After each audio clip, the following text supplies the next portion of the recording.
किसी ने कहा है कि असलहे सियासत की क्या कौर निकाही है, महलों में उजाला है, शीशे की अदालत है, पत्थर की गवाही है। हालांकि मैं कुछ वैसे भी देखा हूँ कि मैं जिसे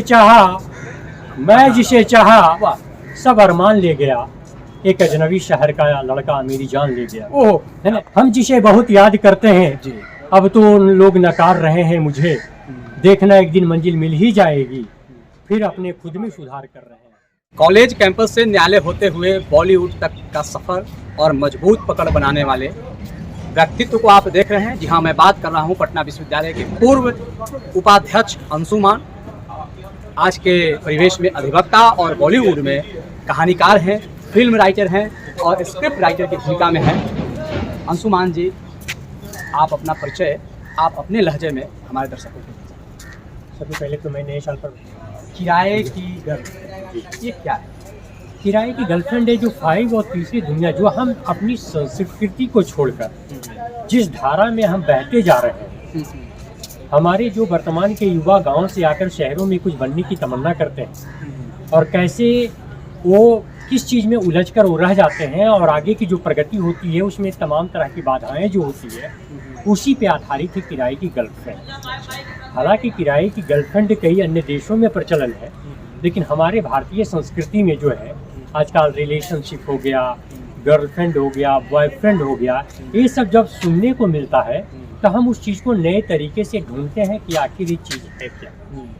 हम जब उस चीज़ को जाते हैं, जब अंदर तक झांकते हैं तो लगता है कि नहीं, कहीं न कहीं ये हमारे लिए हमारे चीज़ों को बांधने का प्रयास है, हमारे आगे बढ़ने का प्रयास है, जिसमें कि एक छात्र ही नहीं, छात्राएं भी परेशान होती है, उनका भी कहीं ना कहीं इस चीज़ से भटकाव होता है। तो हमने किताब में जो है, हम इस किताब को जो लिखे हैं, एक तरीके से हमने लोगों को बचाने का प्रयास किया है कि कहीं ना कहीं आप जो उम्मीद लेकर के, जो आशाएं लेकर के गांव से आए हैं कि मुझे आईएएस बनना है, तो आपको पता होगा कि हम जिस धर्म शास्त्रों में जब हम पढ़ते थे कि जब कोई तपस्वी तपस्या कर रहे होते थे तो उसमें कई तरह के लोग जो है विघ्न डालने के लिए आते थे, और जब विघ्न डालते थे उसे की किस तरीके से बहुत सारी अदाएँ दिखाकर, बहुत सारे जुल्फ़ें बिखराकर जो भी होते थे, वो कहीं ना कहीं उनके जो तपस्वी होते थे उनको विघ्न डालना जाता था, कोई कुछ डाल देता था ताकि इनकी जो तपस्या हो वो भंग हो जाए।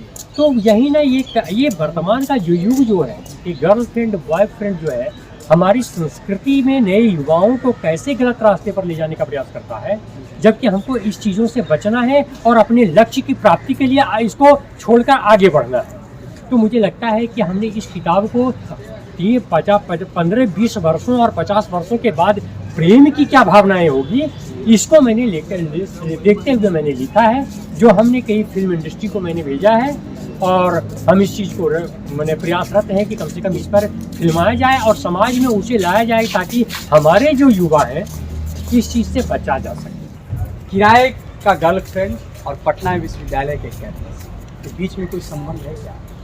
जी नहीं, कभी मैंने ऐसा नहीं किया। अभी मैं आपको बता देता हूँ कि भले मैं रोचकता से लिखता हूँ, लेकिन मुझे कभी प्यार नहीं हुआ, और जिसको हमने चाहा वो कभी मिली नहीं।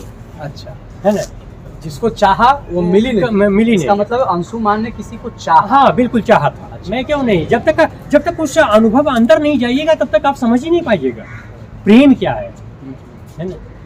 जबकि मेरे प्रति किसी का गलत दृष्टिकोण नहीं होना, है ना, सम्मान की दृष्टि से देखना, नजरें मिलाना और मुस्कुरा देना भी प्रेम है ना, प्रेम शाश्वत है ना। लेकिन हमारी कभी यहाँ से कोई संबंध नहीं रहा, बाकी सब भावनाएं हैं, आकर्षण है और कुछ नहीं। लेकिन जब हम उस चीज़ को मैंने लिखना चाहा तो मैं जिस बच्चे के साथ रहता था, हालांकि वो आउट ऑफ इंडिया है और दोनों बिछड़ गए हैं, लेकिन जब उस कहानी को मैं जब याद करता हूँ तो मैंने वो चाहा कि मैं इस पर लिखूँ। वकालत भी आजकल करते हैं जी, तो वकील की भी पीड़ा आपके दिल में होगी? बिल्कुल। तो मैं यही जाना हूँ कि किसी ने कहा है कि असलहे सियासत की क्या कौर निकाही है, महलों में उजाला है, कुटियों में स्याही है, महसूस होता है दौरे तबाही है, शीशे की अदालत है, पत्थर की गवाही है। हालांकि मैं कुछ वैसे भी देखा हूँ कि मैं जिसे